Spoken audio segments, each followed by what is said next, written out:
Il était une fois un roi vivait dans un pays lointain. Et il avait 11 fils et une fille, Élisa. Les enfants royaux vivaient bien et insouciants jusqu'à ce que leur belle-mère apparaisse dans leur vie. Personne ne savait que la nouvelle reine était une méchante sorcière. Elle détestait les enfants du roi, se plaignait toujours d'eux et rêvait de les expulser du château. La méchante reine a tellement calomnié les pauvres enfants que bientôt le roi lui-même a commencé à croire ses paroles. Tout d'abord, il a renvoyé sa fille pour qu'elle soit élevée dans un village voisin. Là, elle était destinée à vivre jusqu'à l'âge de 15 ans. La méchante reine voulait aussi renvoyer les garçons, mais ils étaient encore trop jeunes. Par conséquent, le père les a laissés dans le château.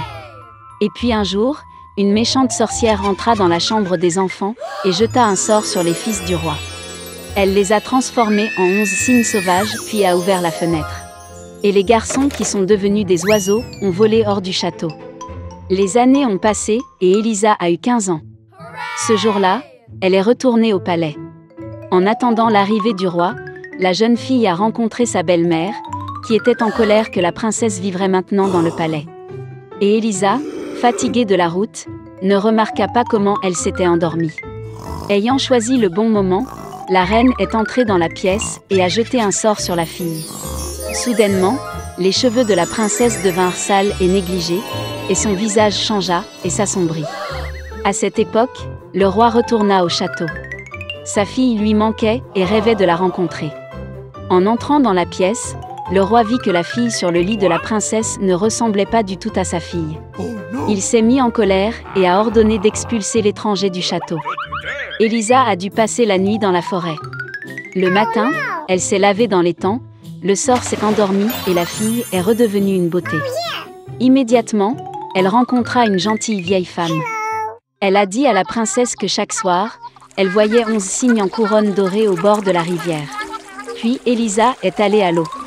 Au coucher du soleil, des cygnes ont également volé là-bas, qui à ce moment-là sont devenus ses frères. Ils ont immédiatement reconnu la princesse Élisa et l'ont serrée dans leurs bras. Les frères ont dit à la fille que la méchante belle-mère les avait ensorcelés. Et maintenant, chaque matin, ils se transforment en cygnes, et la nuit, ils reviennent à leur véritable apparence.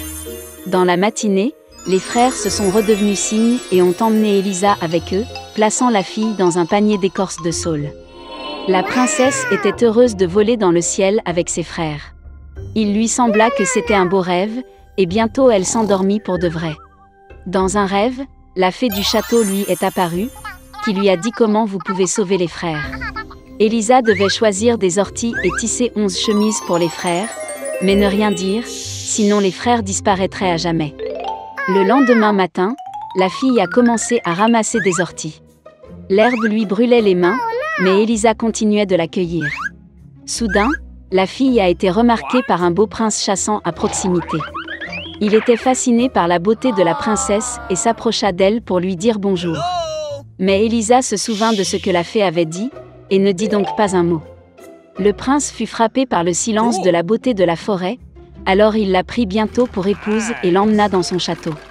Tout en passant des jours dans le palais, la princesse a continué à tisser secrètement des chemises d'ortie. Mais un jour, le conseiller du prince a vu Élisa faire cela.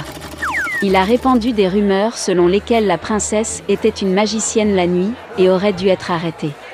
Au fil du temps, le prince a également cru que sa femme était une sorcière. Puis il a ordonné à ses soldats d'emprisonner la jeune fille en prison. Cependant, même en prison, la jeune princesse a continué à tisser des chemises. Finalement, le jour vint où Élisa finit de coudre la dernière chemise. À ce moment, la porte du donjon s'ouvrit et la princesse fut traduite en justice. Ils ont décidé de condamner la pauvre fille à mort. Et à ce moment-là, lorsque le juge a lu le verdict, 11 cygnes sont descendus du ciel. Élisa tira des chemises sous sa jupe et les jeta sur les oiseaux. Ses frères sont immédiatement devenus humains. Mais la princesse n'avait pas assez d'orties pour les manches de la dernière chemise, alors le jeune frère avait des ailes de cygne au lieu de bras. Puis les frères ont raconté leur histoire. Et le prince, qui croyait profondément en l'innocence de sa femme, a demandé pardon à Élisa. La princesse a immédiatement pardonné à son mari. Finalement, les frères étaient libres et Élisa était heureuse. Ensemble, Ils retournèrent au château. Le père a reconnu ses enfants et pendant de nombreuses années n'a pas pu se pardonner d'avoir laissé sa belle-mère le tromper. Et la méchante sorcière elle-même s'est transformée en corbeau et s'est envolée pour ne jamais retourner au château.